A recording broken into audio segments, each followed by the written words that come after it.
안녕하세요. 10년 전 제게는 누가 봐도 예쁘다고 칭찬할 만큼의 미모가 뛰어난 와이프가 있었습니다. 그때 당시에 저와 아내는 30대 초반의 동갑 부부였었고 초등학교를 다니는 외동딸 아이 하나가 있었습니다. 저와 아내가 처음 만나게 된 건 남들처럼 특별할 건 없었습니다. 그 당시 아내는 제가 다니는 회사의 가 위치에 있는 더 좋은 회사에서 근무하던 직원이었고 회사 간의 업무 파트너 담당자들이었기에 매주 몇 번씩 마주치게 되었었죠. 그러다 그녀의 미모와 능력에 점차 빠져들게 되었습니다. 저는 전문대를 나왔고 집사람은 명문대를 나왔었고 얼굴은 연예인 중에 김사랑을 닮아서 세련미가 넘쳤고 몸매도 좋았습니다. 그리고 말도 사근사근하게 잘하고 상냥해서 누구나 반할 만한 그런 여자였었죠. 솔직히 그에 비해 저는 다른 사람들과 다를 바 없는 평범한 남자였었고 아내는 미모면 미모, 학벌이면 학벌, 그리고 저보다 뛰어난 스펙까지 뭐 하나 꿀릴 게 없었죠. 그래서 그런지 처음에는 상냥하게 말을 건네던 여자였는데 제가 관심을 보이자 그때부터는 전과 다르게 저를 깔보는 듯한 행동과 말을 서슴지 않더라고요. 그래도 그때는 왜 그랬는지 그런 취급이 아무렇지가 않았습니다. 왜냐하면 그녀를 너무나도 사랑했었기에 그런 상처보다도 그녀를 바라보는 행복이 더 컸기 때문이었죠. 아무튼 저는 계속해서 관심을 표현하면서 선물 공세를 하기 시작했고 어느샌가 그녀도 제 마음을 알아줬는지 행동이 변하기 시작했던 시점이 있었습니다. 그런데 사실 그 행동조차도 저를 사랑해서 변했던 행동은 아니었더군요.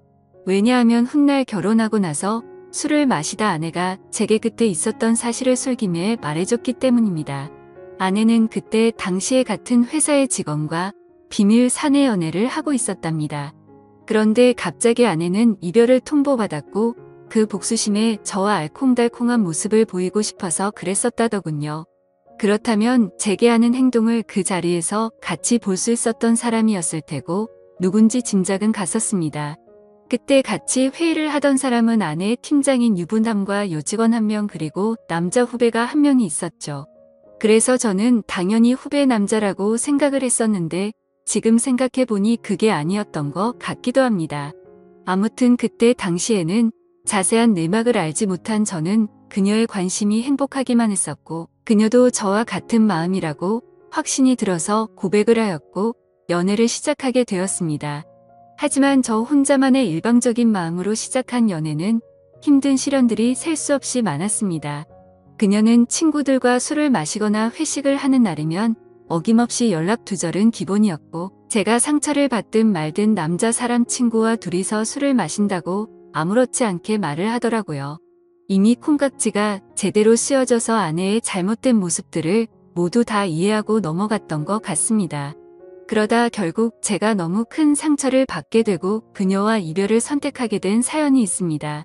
그때 당시 여자친구는 자주 술을 마시던 남자 사람 친구와 둘이서 여행을 간다고 하더군요. 여자친구는 그 친구와는 어릴 때부터 동성 친구처럼 지내는 사이라서 걱정할 거 없다고는 하는데 아무리 제가 여자친구를 좋아해서 쩔쩔매는 입장이라고 하더라도 이건 아니지 않나요? 그래서 그동안 참아오던 모든 게 터져버렸고 분노가 한번 시작하니 도저히 걷잡을 수 없었습니다. 저는 단도직입적으로 말했죠. 만약 그 남자와 둘이서 여행을 간다면 나와는 끝이라고 말이죠. 하지만 여자친구는 그러거나 말거나 관심도 없다는 듯이 네 마음대로 하라고 하고는 여행을 가버리더군요. 그런 모습에 그동안 내가 정말 연애를 잘못하고 살았구나 라는 걸 많이 깨달았고 힘든 아픔을 겪고 있었습니다. 그렇게 2달 정도가 지난 어느 새벽에 여자친구에게서 연락이 오더라고요. 저는 제 나름대로 많은 정리를 했다고 생각을 했음에도 그녀의 번호로 전화가 오니 심장은 미친 듯이 두근거렸고 솔직히 말해서 기분이 나쁘지가 않고 반갑고 좋았었습니다. 곧바로 그녀의 전화를 받아보니 우는 목소리로 제게 사과를 하더군요. 그동안 자신에게 잘해주던 걸 너무 몰랐답니다. 그런데 헤어지고 나니까 자신도 저를 너무 사랑했다는 걸 깨달았고 용서를 해달라고 하더라고요. 그리고 그때 했던 선택은 자신도 후회한다며 다시는 그런 말도 안 되는 짓 하지 않겠다고 했죠. 솔직히 고민이 잠깐 동안 되기는 했지만 그녀의 말을 진심으로 믿고 싶었습니다. 그래서 그녀의 용서를 받아주었고 결국 연애를 다시 시작하게 되었죠. 그날 이후로는 다른 평범한 연인들처럼 그녀도 제게 헌신을 다해주더군요. 달라진 모습에 저는 하루하루가 행복했었고 제 선택에 후회가 없었습니다. 그렇게 행복한 연애를 하던 중 한 달 정도가 지난 뒤에 아내는 제게 말했습니다. 아무래도 아이를 가진 것 같다고 해서 병원에 가봤는데 임신한 지 3개월이 되었답니다. 그 이야기를 듣고 나서 심장이 덜컹하더군요. 솔직히 기분이 좋아야 정상인데 뭔가 석연치 않은 기분이 들었기 때문입니다. 3개월 전이면 아내가 남자 사람 친구와 여행을 갔을 시기와 겹쳤기 때문이었죠. 그래서 저는 더 이상 의심하고 싶지도 않았고 직설적으로 물어봤습니다. 혹시 그 남자랑 여행 가서 별일이 없었던 거 맞냐고 했죠. 그러자 여자친구는 불같이 화를 내면서 무슨 그따위 생각을 하냐고 하더라고요. 정말 그 친구와는 동성 친구처럼 지내는 사이라서 아무 일도 없었답니다. 그리고 정의심이 되면 나중에 아기 낳아서 유전자 검사를 해도 된다고 하면서 괜히 책임지기 싫으니까 핑계대는 거 아니냐면서 오히려 저를 몰아붙이더라고요. 그래서 일단 당장은 아내의 당당한 태도에 제가 너무 의심만 가지고 기분 나쁜 소리를 한 건 아닌가 싶어서 사과를 했고 결국 아내와 저는 아이를 낳기로 결심을 하고 서둘러서 결혼을 했습니다. 신혼집은 걱정이 없었고 아내도 그걸 잘 알고 있었습니다. 그때 당시에는 부모님께서 하시던 자영업이 잘 되고 있었기 때문에 모아둔 재산이 제법 많았었기 때문이었죠. 그래서 신혼집을 서울 한복판에서 대출 없이 자가로 시작했습니다. 그때는 정말 남들 부러울 거 하나 없었고 진짜 세상이 모두 다 제 것만 같았습니다. 결혼을 하고 나서 집사람은 곧바로 다니던 회사를 그만두고 딸 아이를 출산하게 되었죠. 그리고 아내와의 합의에 따라 아이와 저의 유전자 검사를 해봤는데 제 친자식이 맞더라고요. 그래서 아내를 의심한 게 미안한 마음이 커서 그날 이후로 아내를 공주님처럼 모시면서 지내게 되었고 12년 동안 저희 부부는 남들 부럽지 않게 평범하고 행복하게 잘 지내고 살았습니다. 물론 그 생각은 지금 다시 생각해보면 저 혼자만의 착각이었던 것 같지만요. 아내가 연예인처럼 예쁘고 날씬하고 동네 주민들 누구에게나 상냥했었는데 이런 성격들이 어쩌면 다 불행의 시초였던 것 같습니다. 그때는 착하고 상냥한 성격이 마냥 좋다고 생각했는데 믿는 도끼에 발등 찍힌다는 말이 절실하게 생각나더군요. 아무튼 어느 날 옆집의 유명 배우처럼 생긴 데다가 근육질 몸매에 얼굴도 잘생긴 30대 정도의 이혼남이 이사를 오게 되었습니다. 아마도 그 시기부터 뭔가 모르게 평화로웠던 제 삶이 엉망진창으로 뒤엉켰던 것 같네요. 그 사람이 이사를 오고부터 복도에 담배 냄새가 많이 났었고 담배꽁초가 많이 버려져 있었습니다. 그걸 참다 못한 집사람이 그놈에게 주의를 준다고 하면서 말을 섞더니 그 남자에 대해서 나쁜 사람이 아니었다며 저보고도 오고 가며 친하게 지내라고 하더라고요. 솔직히 그때는 그냥 그런가 보다 정도였습니다. 하지만 아내는 저와 이야기를 할 때 자신도 모르게 매번 옆집 아저씨가 이랬다 저랬다라고 하면서 언제부턴가 옆집에 사는 이혼남의 이야기를 과하다 싶을 정도로 많이 하더라고요. 그래서 제가 회사에 출근을 하고 나서 저렇게 많이 이야기를 나누는 건가 싶었습니다. 그렇다고 괜히 예전처럼 또다시 의심을 할 수도 없는 노릇이었고 혹시라도 찌질하게 보일까 봐서 일체의 잔소리를 삼가했습니다. 결혼 전에도 딸아이가 제 아이가 아니라고 의심했던 미안함이 너무 컸었기에 사랑하는 아내를 믿을 수밖에 없다고 생각을 했고 그때까지만 해도 다른 생각은 딱히 하지 못했습니다. 하지만 날이 가면 갈수록 아내의 행동에서도 많은 부분들이 달라지는 게 느껴지기 시작했죠. 언제부터인가 제가 퇴근을 하고 집에 들어오면 집사람이 집안에서도 화장을 진하게 하고 있다든지 평소와는 다르게 집에서 입는 반바지나 치마가 과하다 싶을 정도로 많이 짧아졌습니다. 제가 고지식해서 하는 생각이 아니라 그냥 누가 봐도 민망하다 싶을 정도로 너무 많이 드러냈었죠. 오죽하면 근처 슈퍼에 가서 담배를 사고 있을 때 슈퍼 아주머니가 그러더군요.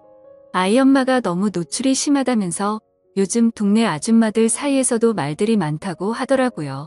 하지만 과거에도 아내의 미모를 시기 질투해서 가끔 그런 이야기들이 오고 간 적이 있어서 대수롭지 않게 생각했고 집에서만 지내다 보니 아내가 많이 외로워졌나?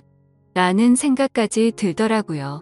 그렇게 아내를 믿으면서 평소와 다름없이 지내던 어느 날이었습니다. 외근을 다녀오고 나서 평소보다 일찍 퇴근하고 집으로 들어갔는데 아내가 샤워를 하고 있더라고요. 그래서 아무 생각 없이 옷을 갈아입고 안방에서 TV를 보면서 쉬고 있으니 아내가 욕실에서 나오더군요. 그런데 생전 처음으로 보는 민망한 속옷 차림으로 나오더니 아내도 약간 놀라는 듯한 눈치였습니다.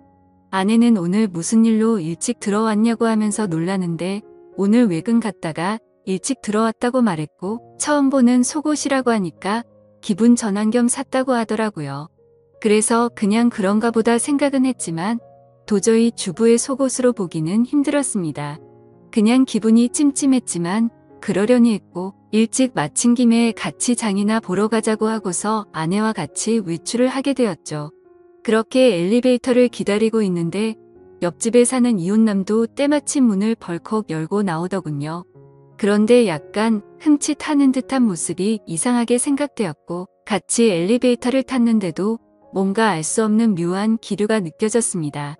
평소에 친하게 지낸다던 아내와 이웃집 남자가 이야기도 잘 섞지 않았고 옆집 남자는 저와 인사를 하면서도 제 눈을 똑바로 쳐다보지를 못하더군요.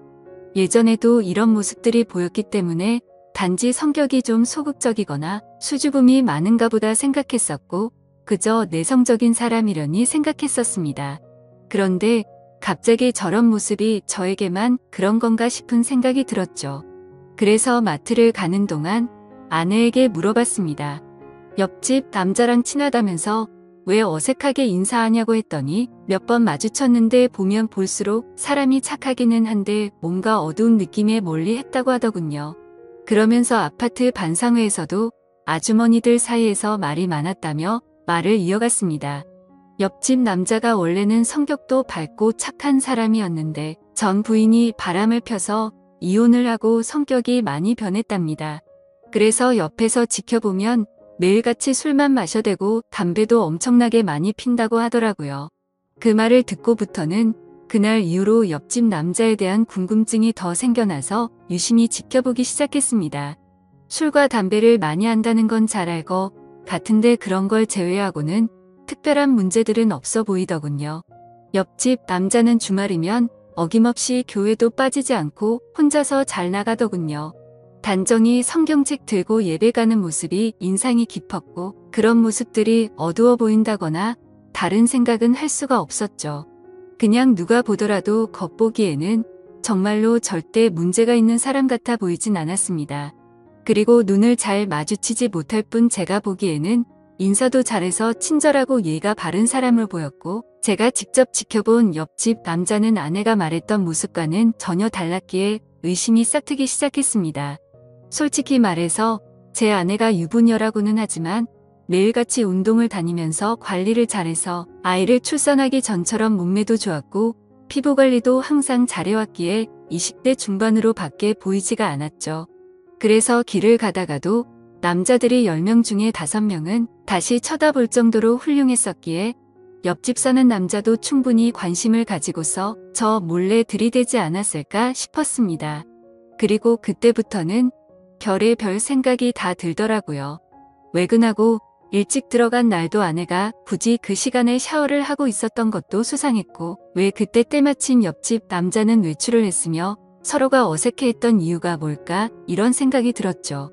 사실은 아내는 그 남자를 만나기 위해서 샤워를 했고 둘이서 만나려고 했는데 제가 있어서 둘 다 놀라서 그런 상황이 벌어진 게 아닌가 이런 생각이 들었습니다. 심지어 그날 마트에 다녀오고 나서도 잠들기 전 낮에 봤던 아내의 모습이 아른거려서 다가갔더니 아내는 이 핑계 저 핑계를 대면서 저를 피했던 모습이 기억났습니다. 절대 2번 다시는 아내를 의심하지 않는다고 맹세하고 지키려고 애써봤지만 의심이 싹을 트기 시작하니 걷잡을 수 없이 커져가더군요. 아내가 입고 있는 의상들도 예전에는 그러려니 했었는데 이제는 옆집 남자한테 잘 보이려고 저 따위로 입은 건가? 라는 생각이 들기 시작했고, 회사에서 일을 하고 있을 때도 지금쯤 아내가 바람을 피우고 있는 건 아닌가라는 생각에 일도 제대로 손에 잡히지가 않았습니다. 하지만 뭔가 의심이 되긴 했지만 예전처럼 아무런 증거도 없이 따질 수도 없었고, 솔직히 말해서 이 모든 일들이 제 추측을 뿐 결정적인 사건이 없었기에 제가 착각을 하는 거라고 위안을 삼았습니다. 심지어 일이 걷잡을 수 없이 터져버리고 나면 지금의 이 행복한 가정이 깨지지 않을까 걱정도 되더라고요. 오죽하면 만약 아내가 바람을 피운 게 맞다고 하더라도 살다 보면 집사람도 사람이니까 잠시 한눈을 팔 수도 있고 봄바람에 그러려니 하고 빨리 제자리로 돌아오기만을 바랄 정도였죠. 하지만 아무리 제 자신에게 주문을 걸듯이 편하게 생각하려고 해도 자꾸 이상한 기분은 지워지는 게 아니라 점점 더 커져갔고 더러운 기분은 머릿속을 떠나지를 않았습니다. 그래서 결국 오랜만에 만난 친구들과의 술자리에서도 제 표정이 어두워있으니 친구들은 집요하게 제게 무슨 일인지 물어보게 되었고 너무 답답한 나머지 어쩔 수 없이 제 고민을 털어놓게 됐습니다. 그랬더니 친구들은 한참 동안 고민을 하더니 한 친구가 솔깃한 방법을 제안해 주었습니다. 집안 천장에 작은 소형 카메라를 설치하는 게 어떻겠냐고 권하더군요. 이렇게 백날 첫날 고민하고 또 고민해봤자 의심은 더 커질 거라며 차라리 제 생각이 맞든 아니든 하루라도 빨리 아는 게 저와 딸아이를 위한 거라고 하더라고요. 그 말을 듣고 보니 저도 같은 생각이었습니다. 예전에 딸아이의 친자 검사를 할 때도 의심을 하던 시기가 너무 힘들었었고 막상 검사를 할 때는 덤덤했었고 제 친자식이라는 결과가 나오니 더 행복해졌던 전례가 있었기 때문이었죠. 아내를 또다시 의심해서 미안하지만 만약 아니라면 평생 동안 헌신하겠다는 생각으로 아내가 운동을 나가고 집이 비어있는 시간에 작은 소형 카메라를 설치하게 되었습니다. 지금부터 세상에 이런 일이 또 있을까 싶은 반전 드라마가 시작됩니다. 저는 저보다 덩치도 좋고 근육질의 탄탄한 몸을 지닌 옆집 남자를 가만두지 않으려고 혼자서 온갖 상상을 했고 혹시라도 벌어질 위기 상황에 대처할 모든 만반의 준비를 하고 마음을 가다듬었습니다. 혹시라도 제가 예상했던 대로 아내와의 불륜이 확인되면 그냥 주먹 다툼을 하고서 징역이라도 가겠다고 각오까지 했을 정도였죠. 그렇게 저는 떨리는 마음을 진정시키면서 며칠 동안 매일 녹화된 비디오를 틀어보았습니다. 태어나서 처음으로 겪은 감정이었는데 정말 세상 지옥이 따로 없더군요. 저희 집으로 어떤 허우대 멀쩡한 남자가 우리 집에 들어오더군요. 그때부터는 설마 했던 마음이 확신으로 바뀌었고 손이 정신없이 떨렸습니다. 아무튼 집사람과 그 남자와 너무나도 자연스러워 보이더군요. 결국 최악의 상황들이 벌어졌고 제 믿음에 대한 대가는 배신으로 돌아오고 말았던 거죠. 그동안 왜 집사람이 그동안 그런 행동들과 지나친 의상들을 입었는지 그제서야 모든 이유를 알 것 같았습니다. 그러다가 남자가 카메라 쪽으로 뒤돌아서게 되면서 그 정체를 알게 되었죠. 저는 당연히 옆집 남자겠거니 생각하면서 얼굴을 유심히 들여다보고 있는데 깜짝 놀라서 소리를 지를 뻔했습니다. 제가 예상하던 옆집 남자가 아니라 아랫집에 사는 제 딸아이의 친구 아빠더군요. 그 남자의 딸과 제 딸아이가 같은 학교를 다니는 친구라서 부모들끼리도 잘 알고 친한 사이였습니다. 그래서 그런지 이런 말도 안 되는 짓거리를 하고 있었다라는 게 너무 현실감도 없었고 이해도 되지 않더라고요. 아랫집 남자는 나이가 많고 얼굴도 못생겼을 뿐더러 고지식한 선비 마냥 점잖은 사람이었기에 정말 상상조차 못했었습니다. 그때부터는 도저히 제정신으로 버틸 수가 없겠더군요. 그 아랫집 남자는 외적으로나 다른 건 볼품이 없더라도 학력도 좋고 직장도 좋은 소위 엘리트라는 사람이었습니다. 그때 문득 그런 기억이 떠오르더군요. 언제 한번 그 집 부부랑 같이 식사를 하던 자리였는데 왠지 모르게 집사람이 평소와 다르게 잘 웃고 기분 좋게 보내더니 집에 돌아와서는 자기가 아래집 남자랑 코드가 잘 맞는다며 그런 헛소리를 주절거리더군요. 솔직히 제가 아랫집 남자를 무시했어서 그랬던 건지 그 말이 전혀 기분이 나쁘지 않았고 그냥 그런가 보다 하고 흘렸던 거죠. 지나고 나서 생각해보니 그때부터 이미 눈이 맞았던 걸 눈치챘어야 했던 건데 제가 너무 한심스럽고 원망스러웠습니다. 저는 너무 열이 받아서 지금까지 벌어진 모든 사실을 인터넷에 올려서 이것들을 온 천하에 알리고 싶었고 2번 다시는 세상에 차마 얼굴도 못 들고 살게 만들고 싶었는데 차마 딸아이 때문에 도저히 그렇게는 못하겠더군요. 그러면 차라리 평생 죄책감을 갖고 살아갈 수 있게 내가 잘못되는 게 그게 최고의 복수겠거니 생각하고 옥상을 2번이나 올라갔다 내려왔다를 반복했지만 도저히 겁이 나고 용기가 나지 않아서 집으로 돌아왔습니다. 세상에서 가장 큰 분노가 생겼는데도 불구하고 어떤 복수를 하는 것조차 쉽지 않다라는 걸 처음으로 깨달았던 것 같네요. 결국에 어떻게 할지 한참 동안 고민을 하다가 집사람의 부모님에게 이 모든 사실을 알려야겠다고 생각을 했습니다. 곧바로 근처에 살고 있는 저희 누나에게 연락을 해서 저녁에 딸아이 좀 데려가서 맡아달라고 부탁을 했고 그날 저녁 장인어른과 장모님을 저희 집으로 모셔왔습니다. 갑작스러운 상황에 무슨 일인지 물어보셨지만 제 어두운 표정과 침묵의 낌새를 느끼셨는지 조용히 저를 따라와 주시더군요. 그리고서는 집에 도착해서 지금까지 벌어진 일에 대해서 말씀드릴 게 있다고 했고 빠짐없이 정보 설명을 해줬습니다. 만약 2분께서 원하신다면 증거 영상도 있으니 원하시면 보여드린다고 말씀을 드렸죠. 그러자 2분은 서로 대화를 나누셨고 보고 싶다고 하시더라고요.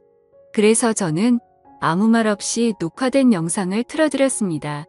장인어른과 장모님은 결혼 전부터 연애 시절에도 저를 굉장히 싫어했었고 엄청난 무시를 하던 분들입니다. 물론 당신네들 딸이 좋은 대학교 나와서 좋은 회사를 다니고 있는데 제가 성에 찰 수는 없었겠죠. 하지만 차마 입에 올릴 수 없는 말까지 서슴지 않게 하면서 무시하던 장인과 장모였는데 표정이 정말 가관이더라고요. 영상을 보시던 장모님은 울음을 터뜨려버렸고 장인어른은 아무 말 없이 줄담배만 피우더군요.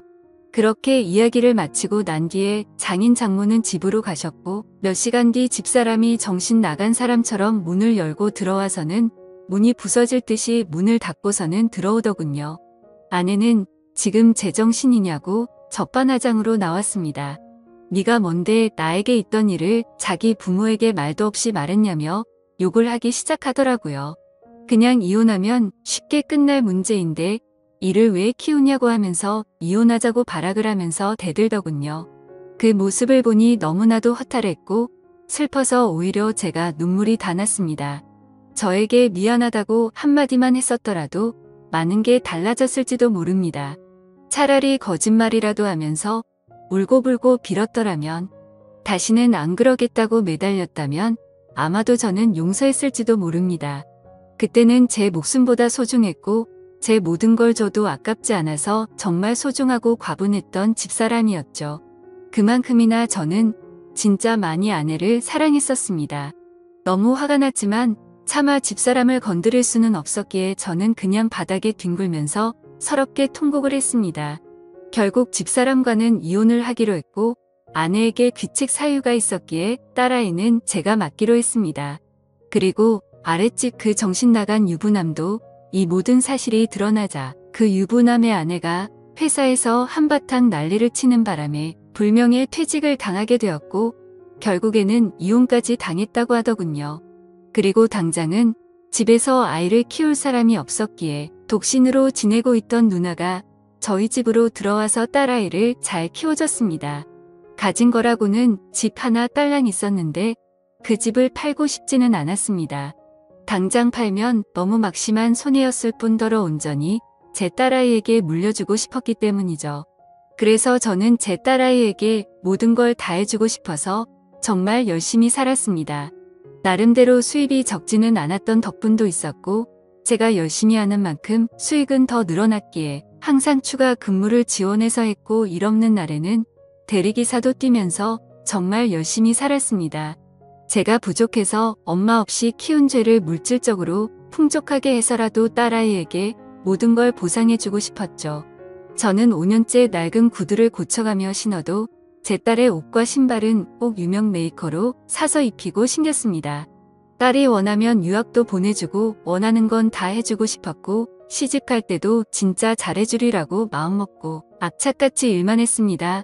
그래서 일주일에 5번 넘게 마시던 술도 안 마시게 되었고 담배도 끊었습니다. 하루에 15시간씩 고된 일을 하고 집에 들어와서 공주님처럼 곤히 자고 있는 제 딸을 보면 신기하게도 그날 있었던 모든 피곤함과 스트레스가 모조리 사라지는 기분이 들더군요. 딸아이가 엄마가 없는데도 불구하고 큰 말썽도 안 부리고 건강하게 잘 커져서 고마웠습니다.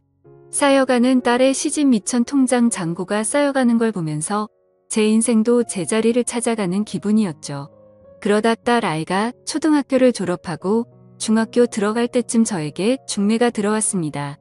여자가 얼굴도 참하고 통통하고 다 좋은데 약간씩 다리를 절더라고요.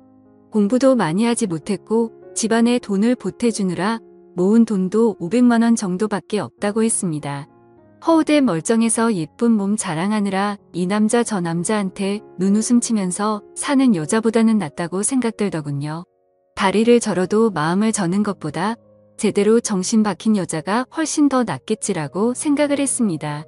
저희는 그렇게 중매로 만나서 서로가 점점 호감을 쌓아가게 되었고 결국에는 따로 식은 올리지 않고 혼인신고만 하게 됐습니다. 그 이후로 저와 아내는 살림을 합치게 되었고 바로 그 다음 해에 아들을 갖고서 낳게 되었습니다. 지금의 제 아내는 처절하고 아팠던 지옥 같은 제 과거를 보상해주는 하늘에서 내려준 천사 같은 복덩어리였습니다. 아내는 빈손으로 결혼해서 미안하다며 늘 미안하다는 말을 입에 담고 살았고 제가 그렇게 말렸는데도 불구하고 살림에 도움이 되고 싶다면서 동네 마트에서 다리를 절면서도 알바를 하더군요. 예전 집사람은 지방에서 연하남과 살림을 차렸다고 하던데 철이 없는 남자를 만났는지 형편이 말도 안 되게 어렵다고 하더라고요. 그래서 가족들한테 돈을 엄청나게 빌린 뒤로는 가족들에게조차 도통 연락이 없다고 하더군요. 뭐 그러던지 말던지 저는 제 인생을 살려고 합니다. 이젠 저는 두 아이들을 위해서 그리고 지금의 아내를 위해서 더욱더 열심히 살 겁니다. 어제 성과금이 들어왔습니다. 오늘은 저녁에 아내가 좋아하는 소고기에 소주나 한 잔 마시면서 하루를 정리하려 합니다. 지금까지 제 사연을 읽어주셔서 감사합니다.